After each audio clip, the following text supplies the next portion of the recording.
batismo de Jesus é um evento em que está registrado nos 4 evangelhos, e um dos poucos eventos, porque um ou outro deixa alguns textos ou algumas narrativas de lado e não fazem menção.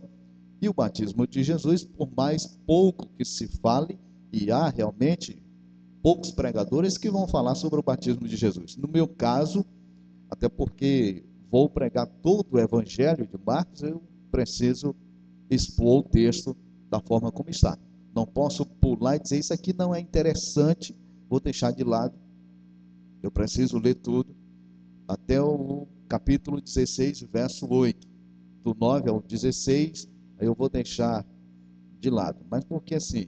Porque em muitos manuscritos gregos não faz menção daquele texto, que está na sua Bíblia e na minha também. Então, só por questão de nós não nos aprofundarmos numa questão teológica ou de pensamentos teológicos, eu vou deixar de lado e farei menção, ou estarei pregando até capítulo 16, versos de 1 a 8. Eu finalizei no domingo passado falando sobre a mensagem de João Batista. O verso 7 e 8. E pregava dizendo: após mim vem aquele que é mais forte do que eu, do qual não sou digno de, abaixando-me, desatar a correia das sandálias. Eu, em verdade, vos batizo com água, ele, porém, vos batizará com o Espírito Santo. Ou, em outra versão, no Espírito Santo.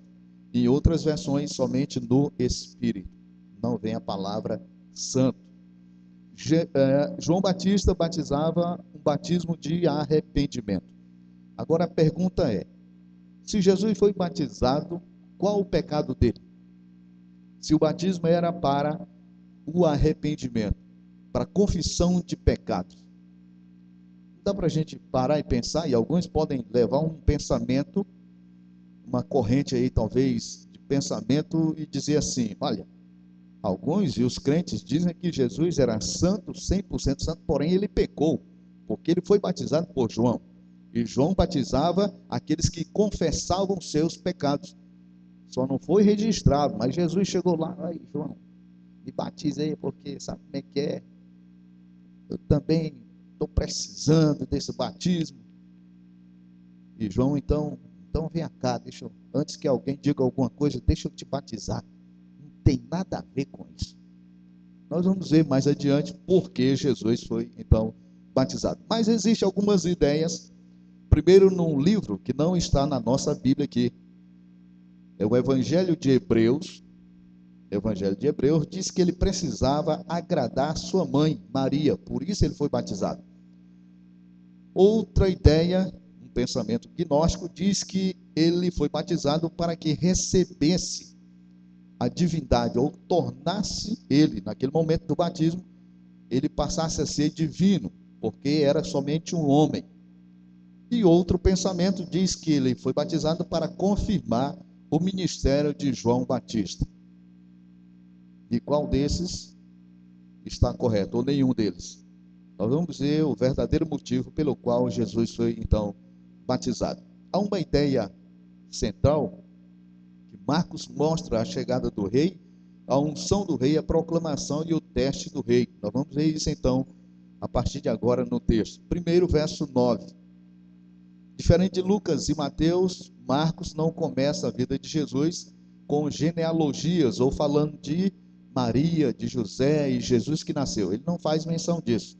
Os irmãos já observaram que não tem nada disso no evangelho de Marcos. Nos outros evangelhos, então, aparece isso. Marcos apresenta logo Jesus por volta dos 30 anos. Com 30 anos, então, Marcos apresenta Jesus e algumas narrativas já na semana final da vida de Jesus, ou quando Jesus estava indo para Jerusalém. E os milagres que realizou, as curas que ele fez durante toda aquela semana, o Evangelho de Marcos relata de maneira precisa. Então, ano 30, a idade 30 de Jesus, 31, 32 e o finalzinho já da sua vida terrena aqui na terra, que depois nós estaremos vendo nas sequências das mensagens. Ok? Eu acho que os irmãos entenderam. Nós encontramos aqui no texto, verso 9, dois paradoxos. O que é isso? Aparentes contradições. Primeiro, Jesus, ele vem da Galileia. Que Galileia? Galileia é do povo gentil. Foi ocupada pelo rei da Assíria, Tiglat-Pileser. Esse sujeito aqui, no ano aproximadamente 630, ele invadiu, conquistou o povoado e colocou ali os gentios. Então restou poucos judeus. Era uma terra desprezada. E Jesus vem da onde? Da Galileia. Seria mais interessante se viesse da Judeia ou de Jerusalém, principalmente de Jerusalém, porque de Jerusalém aí sim saíam os grandes profetas. Ah, então Jesus vem de Jerusalém? Não, ele vem lá da Galileia. Mas daquele povo lá dos gentios, então de uma terra desprezada. Já começa por aí. É por isso que Jesus nasceu em que lugar? Num palácio, numa casa de 2 andares. Não, ele estava ali, José e Maria, provavelmente sentindo odores de esterco de vaca, de boi, para não dizer aquela outra palavra que os irmãos sabem, né? No linguajar popular, assim, não, é melhor evitar a palavra. Galileia ficava aproximadamente distante de Jerusalém, 50 quilômetros. Jesus, então, viajava toda aquela região pregando o Evangelho. Isaías profetizou, capítulo 9, verso 1 e 2, e diz o seguinte: contudo não haverá mais escuridão para os que estavam aflitos. No passado ele humilhou a terra de Zebulon e Naftali, mas no futuro honrará Galileia, observe aí, Galileia dos gentios, da onde Jesus veio. Honrará a Galileia dos gentios, o caminho junto ao mar. O povo que andava em trevas viu uma grande luz, e sobre os que habitavam na região da sombra da morte, resplandeceu então a luz, para aquele povo e para nós também. Está falando de quem? De Jesus Cristo. Um outro paradoxo que a gente encontra: Jesus ser batizado. Primeiro, havia motivo para o batismo? Não. Se João batizava para arrependimento, seria mais conveniente João ser batizado por Jesus, e não o contrário. João batizar Jesus. E Mateus relata isso. E João resistiu. Mas como assim? Mateus 3, 13 a 15. Então Jesus veio da Galileia ao Jordão para ser batizado por João. João, porém, tentou impedi-lo, dizendo: eu preciso ser batizado por ti, e tu vens a mim? João reconheceu: mestre, é o seguinte, eu, que sou pecador, é que preciso ser batizado por ti. E não o Senhor, que não tem pecado nenhum, ser batizado por mim. E o que Jesus respondeu a ele? Respondeu Jesus: deixe assim por enquanto. Fique calmo, João. Faça o que eu estou pedindo. Convém que façamos assim para cumprir toda a justiça de Deus. Aí a razão, então, respondendo à pergunta do início. Jesus foi batizado para cumprir toda a justiça de Deus, e João, então, concordou. Não foi para arrependimento de pecado, não cometeu pecado algum, não foi batizado para satisfazer desejos pessoais de forma alguma, mas para cumprir a vontade do Senhor, o seu Pai, o Deus Todo-Poderoso. Tinha alguma importância nisso? Sim. Ao cumprir toda a justiça de Deus, ele o fez por nós, por mim e por você. Meus amados, tudo quanto Cristo fez aqui na terra foi para o seu benefício, para o seu bem-estar espiritual, para o meu bem-estar espiritual. Não foi nada para ele. E infelizmente alguns, por não crerem, por não atenderem ao que diz a palavra do Senhor, então vivem a sua maneira, sem se importar com a vida espiritual, a vida cristã, a vida pós a morte. Essa é a nossa vida. A qualquer momento podemos deixar de existir. Eu e você, um anjo pode chamar a sua senha ou a minha a qualquer momento. E eu já apaguei umas 2 vezes ou 3. Quase que eu subia para o céu. Mas aí alguém teve misericórdia e disse: não leve ele agora não, que ainda vai servir um pouco aqui. na terra, aí eu estou aqui. Escapei por misericórdia do Senhor. Ao ser batizado, Jesus também confirmou o ministério de João.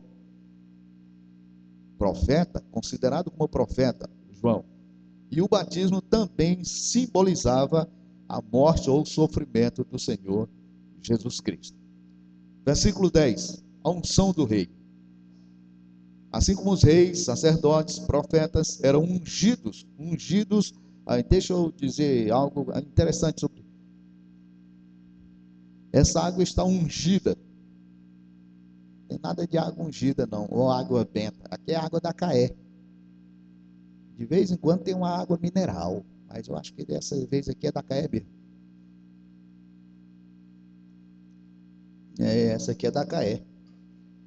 Tem ungido, se unge em água e objetos e coisa e tal. Tudo quanto é ungido é dedicado a um Deus ou a deuses. Cuidado com aquilo que você ungiu. Eu ungi o meu carro. É para você? É. Então você se considera um Deus com D minúsculo? Só pode. Porque o Deus verdadeiro está no céu. Tudo quanto se consagra, se unge, é para Deus, o Deus eterno, ou os deuses. E tem Deus aí da mente humana, criação humana, e feito mesmo com material, cada um mais feio que o outro. Horrível. Mas os homens se curvam diante dele, porque não conhecem o Deus de Israel, o Deus verdadeiro. O que nós fazemos, ou podemos fazer? Abençoar, orando. Senhor, abençoa essa água. Senhor, abençoa esse alimento. Senhor, abençoa o meu transporte, que sirva para mim, para o meu próximo, meu irmão, que seja um instrumento para abençoar os outros. Senhor, abençoa a minha casa. Pedir a bênção do Senhor, não tem nada de errado. Mas ungir, sacerdote sendo ungido, profeta sendo ungido, para ministrar exclusivamente para Deus, para servir a quem? A Deus, ao Deus Todo-Poderoso. E também aos deuses. Deus, sim, os sacerdotes das seitas. E tem muitos aí, cada um é mais feio do que a outra. E tem lá seus sacerdotes fazendo as suas mandingas e rezas e orações, mantras e assim por diante. Serve para alguma coisa? Nada. Mas na mente deles tem grande poder. E eu com Jesus desafio qualquer um deles. Não tem como. Todo-Poderoso é o Deus de Israel e o seu Filho Jesus Cristo, que disse: todo poder foi me dado no céu e na terra. Portanto, ele é todo-poderoso. O ser humano não tem poder algum. Não tem poder nem sobre o dia da sua morte, que a qualquer momento o Senhor o chama e aí já foi. A graça comum do Senhor alcança os perdidos também. Por isso não consome todos. As misericórdias do Senhor se renovam a cada dia. Por isso não consome todos nós.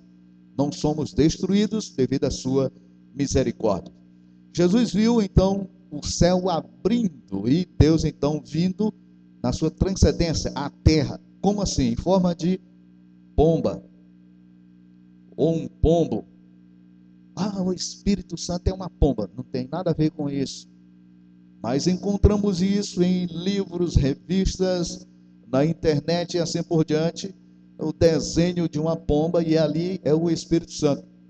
Simboliza, é um símbolo, e cuidado para não pegar isso literal, senão você vai dizer. Eu já ouvi até uma cantiga antiga quando eu era criança. É um pouco escandalosa a cantiga, não vou nem arriscar aqui cantar. Mas dizia lá que a pomba era do Espírito Santo e não sei o que tem mais lá. Não, não é nada disso. Então o Espírito Santo é uma energia, muito menos. É o próprio Deus eterno. Deus é Espírito. E importa que os verdadeiros adoradores o adorem em Espírito e em verdade. Então nós encontramos isso. Há uma outra profecia sobre Jesus em Isaías capítulo 11. Porque brotará um rebento do tronco de Jessé e das suas raízes um renovo frutificará. E repousará sobre ele o Espírito do Senhor. O Espírito veio como pomba, não é uma pomba. Talvez na sua Bíblia aí venha explicando melhor. O Espírito de sabedoria, de entendimento, de conselho, de fortaleza, de conhecimento, de temor ao Senhor Deus. Tudo isso sobre Jesus. Os homens foram ungidos e são ungidos com óleo. Jesus foi ungido com o próprio Espírito Santo de Deus, ou o próprio Deus que veio sobre ele, dando autorização, dando poder sobrenatural ao Cristo, ao Rei eterno. Por isso, então, a unção do Rei. Verso 11, a proclamação do Pai sobre o Rei. Já veio sobre ele em forma de pomba. Verso 11, então veio dos céus uma voz: Tu és meu filho amado, em ti me agrado. Em ti me comprazo, em quem me comprazo? Ou em ti me alegro. Dependendo da versão aí da sua Bíblia. Observe aí a trindade ou a triunidade. A gente exclui a palavra trindade porque a origem é duvidosa. Não são três deuses, e sim um único Deus que age de três maneiras. Então é uma trindade, operando em unidade. E essa declaração: Tu és o meu filho amado. Você é filho de Deus? Ah, eu sou filho de Deus. É filho adotivo. Mas como assim, rapaz? Eu sou filho de Deus. Quem é que está dizendo que não? Eu sinto muito. Você tem algum registro? Foi no cartório lá, tem um documento? Não. Você não tem nada. Adotados por Jesus Cristo. O verdadeiro Filho de Deus é quem? Jesus. O Emanuel, Deus conosco, aquele que nasceu da Virgem Maria. Esse é o verdadeiro Filho de Deus. Eu e você somos adotados por Ele. Aqueles que entregaram a vida a Cristo passaram então a ser filhos de Deus, a saber, aos que creem no seu nome, na sua pessoa, em Cristo Jesus. Talvez é o seu caso, e louvado seja Deus se assim o for. Então, Jesus é o próprio Deus, todo-poderoso, soberano, onisciente. E esse evento, então, inicia o ministério de Jesus publicamente diante das pessoas. Ministério, então, serviço. Quando diz ministério público, já se pensa logo em alguma coisa como sendo uma instituição. Então eu estou mudando, transformando a palavra para serviço público do Senhor Jesus. Na sua vida e na minha vida, na vida da igreja, na vida de todo aquele que crê. Verso 12 e 13, o teste do rei. O mesmo Espírito que veio sobre Jesus levou-o para o deserto, para ser testado, para ser tentado. Esteve no deserto 40 dias, tentado por Satanás, ou testado. Vivia entre as feras e os anjos o serviam. Jesus foi tentado. 3 maneiras, 3 testes, e o inimigo que conhece cada um de nós, ele chegou para Jesus usando a palavra. Olha, Jesus, salta daqui abaixo. É isso mesmo, o capiroto doido para que Jesus morresse. Salta daqui, Jesus, lá embaixo. E está escrito, vai dar ordem aos anjos e eles vão te agarrar, não vão deixar você ser tropeçado em nada. Nada vai acontecer contigo. Quer ver? Te lança daqui abaixo. Bem parecido com algumas situações que você enfrenta e eu também, que nós enfrentamos. Olha, faz isso, não tem problema nenhum. Fuma esse baseadozinho aqui que não tem problema nenhum, meu irmão. Tu vai ficar alegre da vida. Né? Tome só esse gole aqui.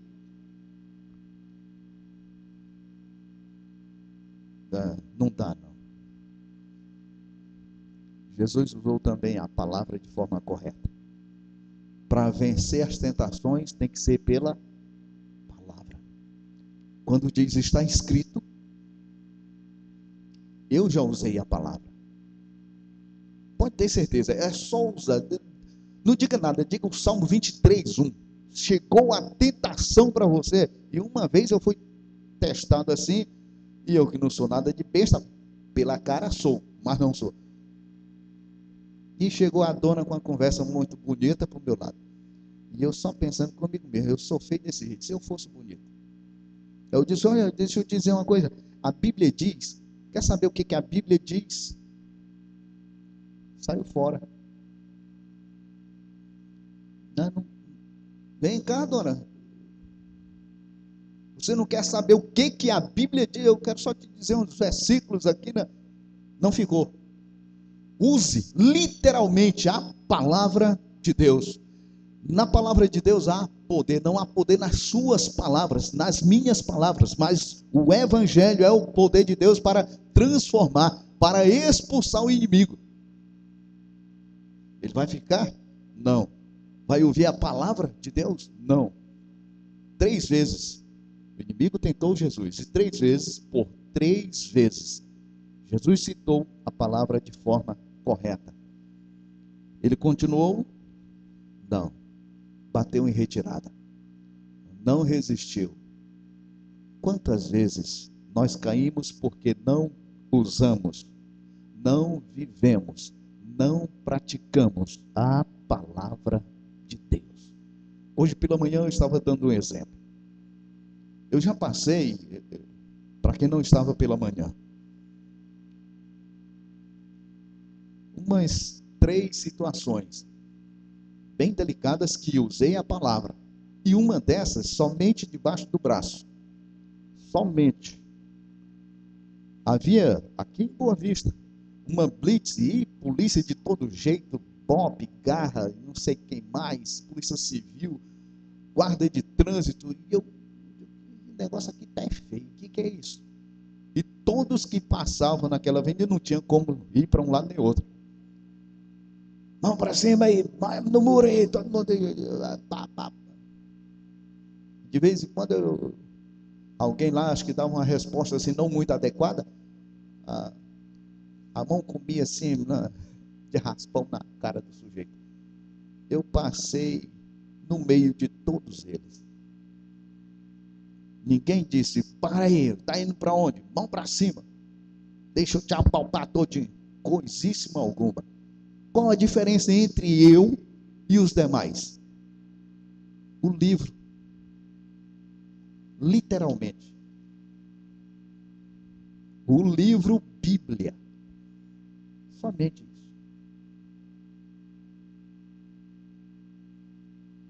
Faz ou não faz diferença? Identifica ou não? Sim. A questão é que muitos não leem, muitos não têm conhecimento, muitos não usam, muitos não trazem à igreja. Eu tenho vergonha. Vergonha é não conhecer o Deus verdadeiro e a sua palavra. Isso é vergonhoso. Para o cristão é vergonhoso. Nós precisamos. É o alimento para a vida espiritual, é a palavra. Se você está no momento de tentação, faça um teste. Eu duvido se não vai acontecer. Você vai ficar livre no momento de tentação, de provação. Busque na palavra de Deus.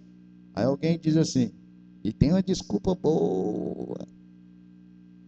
Que é esse, pastor? Você é quadrado, hoje em dia está no tablet, no celular, iPhone, iPad, aí não sei o quê.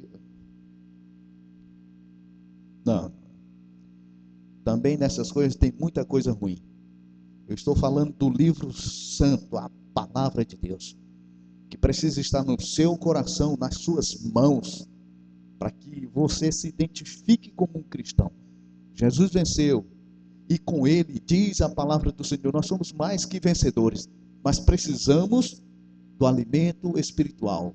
Sujeito fraco porque não lê a palavra de Deus. Deixe de alimentar a sua vida física, e 2 dias sem se alimentar, e você vê como começa a escurecer a sua vista. No meu caso, só basta um dia.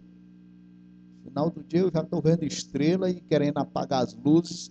Eu como alguma coisa ou eu vou para o hospital geral, ou talvez lá para o campo da saudade, aí, não sei qual. Então, nesse caso, preciso me alimentar. E a vida espiritual? Com a palavra de Deus. Qual é a conclusão que nós chegamos? Jesus venceu pela palavra de Deus. Veio de um lugar desprezado. Batizou-os porque era necessário obedecer o mandato do Deus eterno. Ministrou no poder do Espírito Santo porque foi ungido pelo Espírito Santo do Senhor. É o Filho de Deus, o Deus encarnado entre nós, que habitou entre nós. Venceu onde Adão e Israel falharam. Adão não conseguiu, pecou. Israel por várias vezes pecou, mas Jesus venceu. E aquele que nele crê tem condições de vencer todas as batalhas, todas as dificuldades que surgem na vida. Se é um cristão, a Bíblia diz que com ele nós somos mais que vencedores. Eu não sei qual a tentação que você está enfrentando, mas Jesus venceu pela palavra. Talvez você está sendo tentado na sua área emocional, afetiva, conjugal talvez, financeira, sei lá, no seu trabalho. Jesus pode capacitar você. Jesus pode fazer de você um vencedor. E eu não sei qual a situação delicada que você tem enfrentado, meu amado irmão, minha amada irmã, você que nos visita nessa noite. Mas eu gostaria de orar em teu favor. Se for o caso, se você realmente entende que está passando por um momento difícil, Jesus pode e tem poder para isso, para mudar toda e qualquer situação quando clamamos a Ele, quando buscamos a Ele verdadeiramente. E se é o seu caso, em nome de Jesus, eu gostaria que você ficasse em pé. Onde você está? Não quero que você venha aqui, só quero que você fique em pé. Deus te abençoe. Deus te abençoe. Deus te abençoe em nome de Jesus. Deus te abençoe. Deus te abençoe. Mais alguém em nosso meio? Deus te abençoe. Deus te abençoe. E o Senhor conhece o teu coração, sabe das tuas necessidades, tuas limitações. O Senhor nos conhece. Por isso que precisamos todos os dias das misericórdias do Senhor, do poder sobrenatural de Deus em nossas vidas. Vamos clamar agora em nome de Jesus, para a honra e a glória do seu santo nome. Amado Deus, querido Pai, na tua presença nós estamos nessa noite, ó Deus, reunidos aqui nesta casa de oração. No teu nome santo, ó Deus, nós estamos clamando em favor dessas vidas que se manifestaram aqui nessa noite. O Senhor conhece o coração de cada uma delas, sabe de suas necessidades emocionais, financeiras e espirituais. Eu te peço, ó Deus, em nome de Jesus Cristo, que o Senhor venha abençoá-las, que o Senhor venha trazer de volta para junto de ti aqueles que porventura se afastaram. E, ó Deus, em nome de Jesus, como diz a tua palavra, que sejam, ó Deus, a partir de agora, a partir de hoje, pela tua palavra e na tua palavra, Senhor, mais que vencedores, como diz a tua palavra santa. E, ó Deus, nos capacita para vencermos, porque todos os dias, ó Deus, nós temos lutas, nós temos dificuldades, mas cremos no teu poder sobrenatural. Então manifesta, ó Deus, o teu poder sobrenatural nessas vidas, para a honra e a glória do teu santo nome. Pois digno de honra e glória é o Senhor para todo sempre. Em nome do Senhor Jesus, eu te peço e agradeço. Amém e amém. Que Deus abençoe a todos, em nome do Senhor Jesus Cristo.